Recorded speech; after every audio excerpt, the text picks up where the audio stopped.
I'm so excited to talk to you about Humanities 9 today. Our courses in the high school are always evolving and being updated, but when leadership decided that they wanted a Humanities 9 integrated new course, it opened up all kinds of new possibilities that I'd like to talk to you about today. There will no longer be a split in ninth grade between World Studies, World History, and English 9. So every rising ninth grader will take Humanities 9. Which is fantastic because there aren't really that many places where we have a shared experience where an entire grade level of students gets the same kind of foundational exposure to skills. In middle school, we've got sides. From 10th grade on, the students are choosing from a variety of courses that look to me more like a college handbook than a typical high school. And so Humanities 9 is going to be the one time where we've got all the students who get a shared experience and build that community of their cohort. And we're really excited about that. In the design of Humanities 9, we've also had all kinds of new possibilities that we can build into the course from scratch. So I want to go through the kind of questions we asked as we were designing the course. First of all, what skills will students need in high school and college?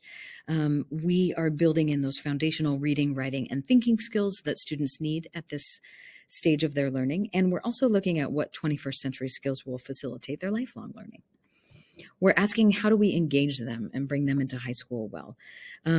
Ninth grade is the best year to teach. I will arm wrestle anybody on that. And it's because it's this incredible year of growth and transition. So they come in with their student IDs at the beginning of the year. They've had these like 8th grade little cheeks. And then by the end of 9th grade, they leave 9th grade and they're like, we're empowered high schoolers ready for anything. And so that transition year is fantastic. And to facilitate that increase in responsibility, increase in agency, that increase in independence, we're connecting the social and emotional learning skills they need to their academic skills.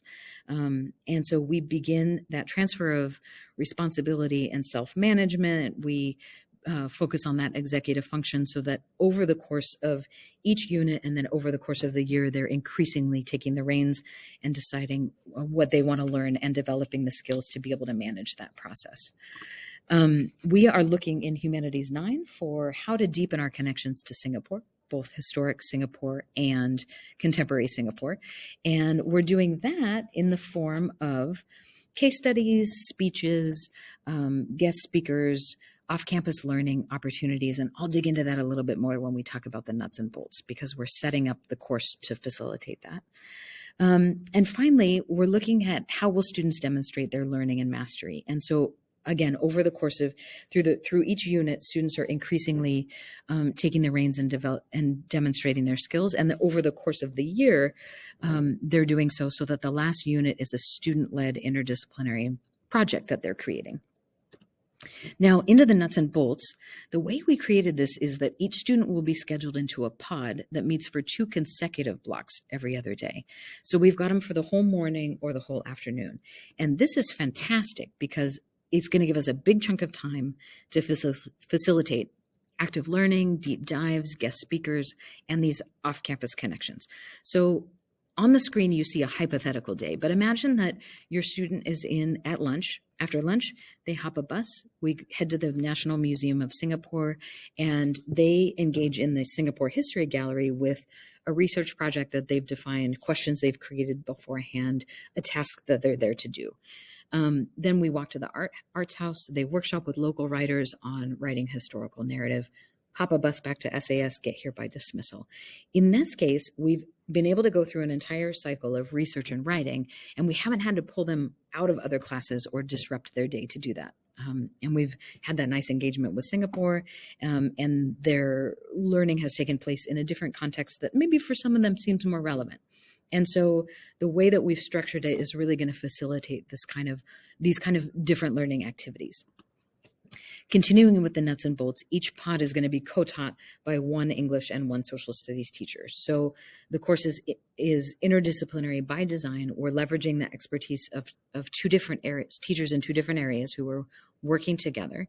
And then we have 2 teachers who are going to get to know your student really well and form that community within this 9th grade experience. The students will receive separate grades for each discipline. So the students will have an English grade and a world history grade that's separate. I am super excited about this new structure and about talking to you more about it. We're excited to have all of your rising 9th graders in Humanities 9 next year. Thank you so much.